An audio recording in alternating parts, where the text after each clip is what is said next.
చూసి హాయ్ చెప్పమ్మా.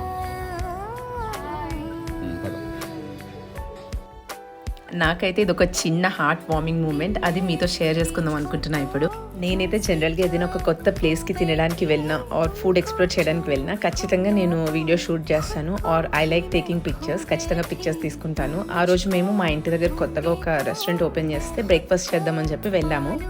But somehow I realise that I forget my phone. But సడన్గా మా హస్బెండ్ ఉండి లైక్ హీ టోల్డ్ లైక్ నాకు ఒక కాల్ వచ్చింది, ఇప్పుడే వస్తా అని చెప్పి ఇంటికి వెళ్ళి నా ఫోన్ తీసుకొని వచ్చి అండ్ ఇంటి దగ్గర నుంచి చిన్నగా ఒక క్లిప్ షూట్ చేసుకుని వచ్చాడు. లైక్ నేను ఎలా చేస్తానో అట్లా షూట్ చేద్దామని ట్రై చేశాడు. బ్యాక్ వచ్చిన తర్వాత ఏం లేదు, నువ్వు ఫోన్ మర్చిపోయావు, సో నీ ఫోన్ తీసుకొద్దామని వెళ్ళాను. So I know you like shooting all this కదా, అందుకని వెళ్ళి తీసుకొచ్చా అని చెప్పాడు. నాకైతే like that cute little gesture made my day. I was so happy. Sometimes his actions are louder than those cute words.